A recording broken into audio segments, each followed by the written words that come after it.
No Hora de Agir de hoje toma a palavra a política. No mundo em que não estamos a conseguir limitar o aumento de temperatura em 1,5 graus centígrados e continuamos a depender em 82% dos combustíveis fósseis, em que a cada ano batemos novos recordes de temperatura e de emissões, precisamos de compreender melhor que caminhos são estes para resolver esta crise climática e de recursos. O que é que precisamos de fazer para que a descarbonização da economia avance mais rápido? E o que é preciso fazer também para que a era da sustentabilidade aconteça? E por isso, no programa de hoje, nós vamos compreender como é que está a ser feita a transição energética em Portugal e se Portugal pode ser, enquanto país, um player mundial relevante da economia verde. Vamos também falar da gestão da água, deste acordo histórico que foi assinado com a Espanha e de como ele poderá contribuir para uma melhor gestão da água e também para a preservação da biodiversidade nos nossos rios e também para a resiliência hídrica que o país e que este tempo de alteração climática precisa. Vamos compreender como é que a economia circular pode acontecer no nosso país e que medidas são estas deste Plano Nacional do Restauro da Natureza e como elas podem ajudar a preservar a integridade dos nossos ecossistemas. E para isso eu tenho comigo a professora Graça Carvalho. Obrigado pela sua disponibilidade. Eu começaria esta nossa conversa sobre a água. Foi lá que começou a vida e nós sem ela não conseguimos viver. Vivemos um momento histórico neste acordo com a Espanha. Qual é a novidade que este acordo traz para Portugal? Na verdade, nesta quarta-feira tivemos a cimeira bilateral com Espanha e foi um momento histórico. Assinámos um acordo com Espanha que se traduz numa alteração à Convenção da Albufeira. Vai ficar um anexo no Tratado Internacional dos Rios, da Convenção da Albufeira, que foi assinada em 98. E é um tratado com mais de 25 anos e que havia ainda pontos por acertar e por acabar que não se tinham conseguido fazer em 25 anos. Portanto, daí o ser histórico. E, Sra. Ministra, resolve aquele problema daqueles caudais ecológicos lá no Rio Tejo, ali Vila Velha de Roda? Vou contar exatamente o que é que nós acordámos com Espanha. Acordámos em relação ao Rio Tejo, dividir o caudal que estava acordado a nível mensal e a nível semanal para ser um caudal diário, um caudal mínimo diário. Portanto, os dias do Tejo sem água acabaram. E esse foi um resultado bom para o Rio Tejo. Em relação ao Guadiana, que para mim foi o resultado mais relevante deste acordo, e que é aquele que vai entrar e que vai ser um anexo à Convenção da Albufeira, porque não estava por definir os caudais ecológicos a jusante do Pomarão. Portanto, conseguiu-se definir os ecológicos para o rio, e depois há um acordo em que diz que a grande prioridade é o rio. Tem que se verificar, tanto do lado de Portugal e Espanha, que os caudais ecológicos são cumpridos, mas desde que se cumpram os caudais ecológicos, pode haver uma utilização socioeconómica da água do lado português e do lado espanhol em quantidades iguais, até ao máximo de 60 hectómetros cúbicos. Nós temos em Portugal dois países hídricos. No norte chove muito, portanto temos muita água, e abaixo do Tejo temos uma seca persistente. Como é que nós podemos aumentar esta resiliência? Este acordo com a Espanha vai ajudar também Este acordo com a Espanha dá uma grande resiliência ao Algarve e ao Baixo Alentejo. Um dos pontos que se fala muito relativamente ao Algarve é as perdas que ainda existem hoje nas redes. Sim. E também esta necessidade de aumentarmos e trabalharmos do lado da eficiência hídrica. Mas o limite para a eficiência é 100%. Nós precisamos de mais de água. É esta dessalinizadora do Algarve suficiente para conseguirmos garantir a água que precisamos no Algarve? Vamos lá ver. Nós temos em todo o país, salvo honrosas exceções, perdas de água que em média são superiores a 30%. E há um grande esforço, também em vários municípios do país, mas no Algarve há um programa de PRR, com 44 milhões de euros para os municípios para fazer a reparação das perdas. Nos sistemas em baixo. Nos sistemas, sim. E, portanto, aí vamos ganhar bastante água. O consumo urbano do Algarve é 75 hectómetros cúbicos por ano. Se contabilizarmos tudo, agricultura, turismo, indústria, são cerca de 200, pouco mais de 200.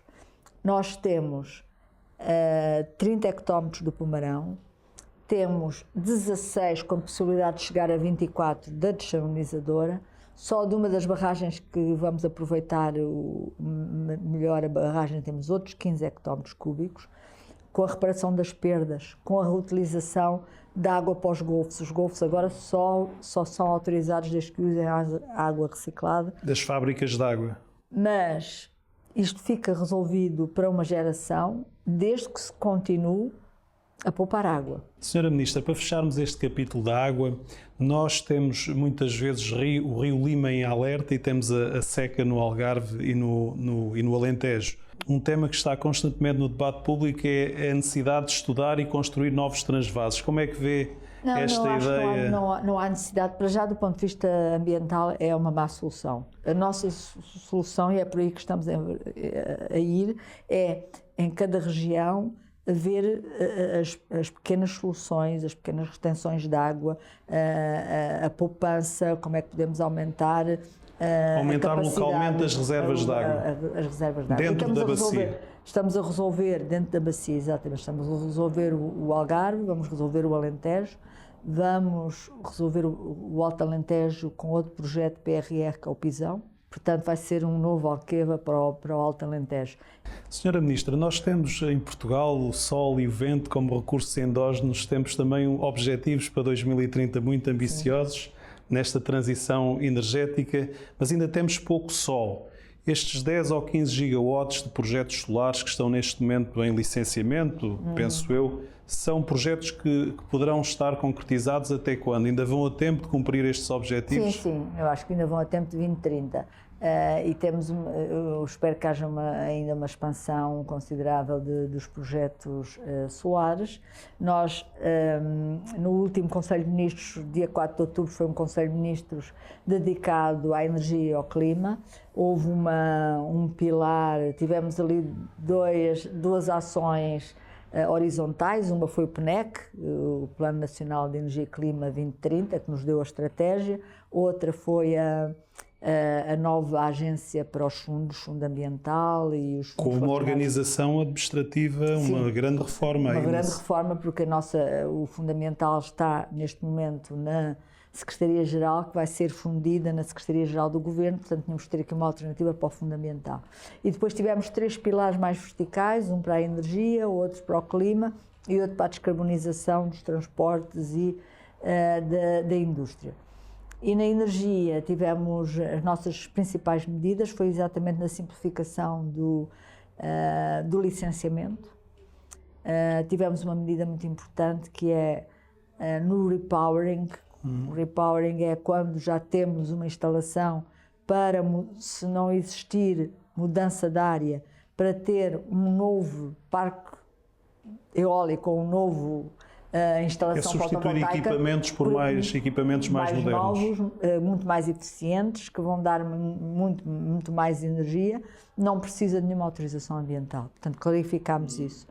Já vinha de trás, mas não estava claro, ainda tinha lá algumas e, portanto, ali as autoridades da AIA agarravam-se e diziam mas nestes casos precisam, não precisam, ali clarificámos, não aumentando a área, não precisa. Simplificámos também as comunidades de energia, a partilha de energia, o autoconsumo, e simplificámos muito a questão, o mini solar, fotovoltaico, é uma coisa muito interessante, por exemplo, na Alemanha tem dado bons resultados, quem comprar painéis fotovoltaicos para a sua casa, para o seu apartamento, basta ir a uma empresa certificada e não precisa de esperar pela autorização da Direção-Geral de Energia e Geologia. Depois tem que mandar, mas já não precisa ficar à espera. E aí há também a possibilidade de, no futuro, as famílias poderem continuar a contar com outros programas do Fundo Ambiental para incentivar essa microprodução? Sim. Nós temos, ainda agora abriu na ADN, na nossa Agência de Energia, um programa, salvo erro, de PRR para as comunidades de energia. Nós vamos ter bastante financiamento em 25 e 26, porque temos o Fundo Ambiental, mas eu acho que quando envolvemos as famílias e as pessoas, estamos a envolver as pessoas nesta transição energética e esta transição só se faz com o envolvimento das pessoas. As pessoas temos que ganhar as pessoas para esta transição, não podemos fazer esta transição contra as pessoas. Senhora Ministra, nós temos o preço da energia é muito importante para a atração de investimento e nós temos estas condições extraordinárias para termos um preço competitivo. No entanto, nós em Portugal e Espanha também somos uma ilha do ponto de vista energético, precisávamos que as interligações pudessem ser feitas também com o centro da Europa, que é um processo que se arrasta há muitos anos. Tem esperança no desbloquear desse processo ou nós devemos apostar no hidrogênio verde e na produção através da eletrólise dos gases renováveis? Como é que nós podemos caminhar?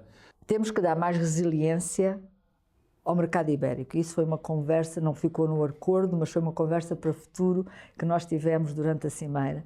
Nós temos que trabalhar em conjunto para dar uma resiliência forte ao mercado ibérico de eletricidade. Isso significa mais flexibilidade da rede, mais capacidade de armazenamento, mais produção de hidrogênio, também, porque também ajuda ao armazenamento, para ter um mercado elétrico mais forte. Temos que continuar a fazer aqui uma luta para construir as interligações.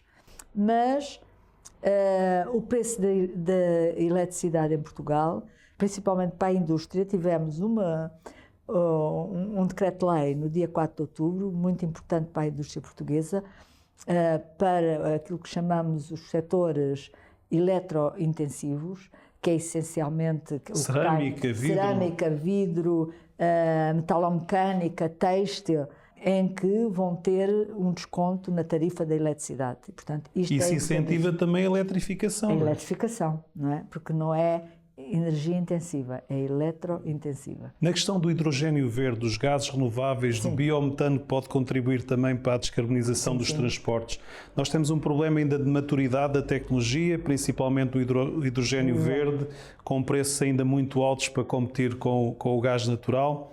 Será possível no futuro vermos uma tarifa feed-in para o hidrogênio verde que possa estimular mais esse mercado? O que é que está a ser pensado?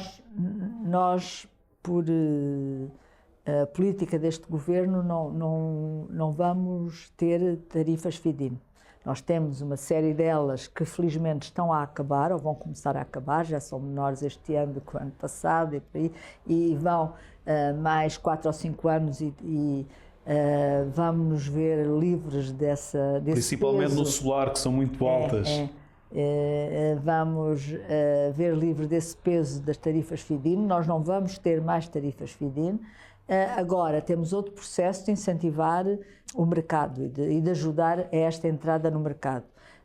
Os leilões que temos feito, os concursos que temos feito, os apoios do Fundo Ambiental, e, portanto, é mais por aí.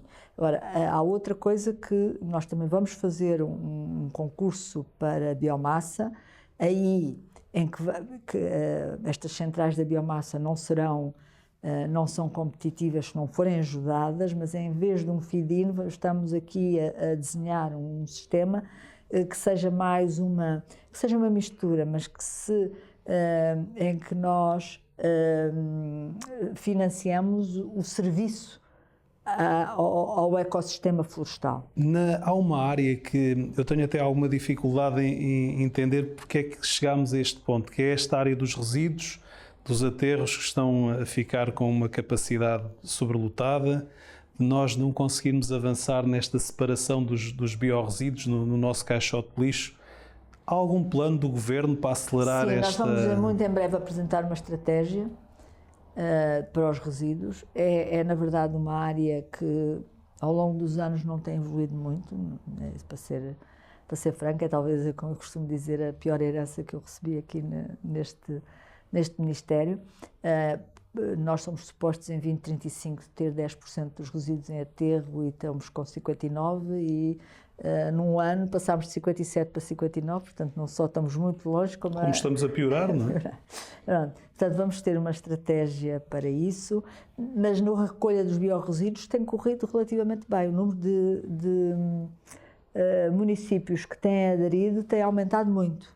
Depois, há aquela quantidade que não entra em nenhuma destas categorias e que tem que ter um destino. Aí, a produção de energia através dos resíduos e olhar para projetos inovadores, como produção do próprio hidrogênio a partir dos resíduos e um conjunto... Porque Portugal não deu esse salto, enquanto outros países passaram dos aterros para o Waste to Energy, nós só temos a Lipor e a Valor Sul a fazer essa incineração. Exatamente, houve ali perdemos um salto, perdemos uma oportunidade ali, uma transição tecnológica em que não passámos por ela. Já era um salto quântico passar de um aterro para uma valorização energética. Temos que fazer essa valorização energética e temos que também olhar para os projetos inovadores, estamos a olhar para o que se está a passar na Holanda e na Dinamarca, mas é difícil a comparação porque exatamente perdemos ali uns anos no meio em que não fizemos a transição tecnológica que devíamos ter feito, mas pronto. Eu costumo dizer que em alguns programas que nós fazemos, onde abordamos também os temas da agricultura, de uma agricultura sustentável, que o agricultor é o melhor ambientalista, porque para a agricultura a qualidade do serviço do ecossistema é muito importante. Os fatores de produção estão todos relacionados com o ambiente, praticamente. Quando se discutiu a lei do restauro e que ela estava em discussão no Parlamento Europeu, eu e o atual Ministro da Agricultura fizemos várias emendas a essa lei, porque agora temos que adaptar a lei europeia às condições de cada país e de cada região no país, e esta lei diz, temos que ter os nossos rios em boas condições, não é? Quem não gosta de...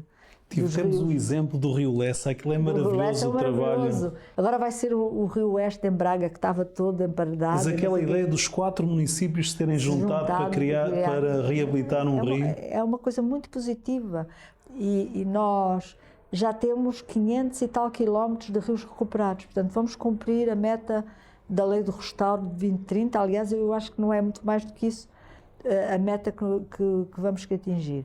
Depois é ter espaços verdes nas cidades, sem meta, dizer, temos que manter e tentar aumentar os espaços verdes nas cidades. Até por causa da adaptação, porque temos algumas cidades que são ilhas de calor e com as temperaturas mais quentes. Para a mobilidade suave, as pessoas andarem a pé, não sei o quê. Depois temos recuperar terrenos degradados. Temos a costa. Temos que plantar mais árvores na floresta, principalmente floresta que está degradada, que áreas ardidas. Senhora Ministra, nós estamos a caminho de Baku da COP29 no Azerbaijão. Quais são as suas expectativas? Esta é uma COP muito dedicada ao financiamento.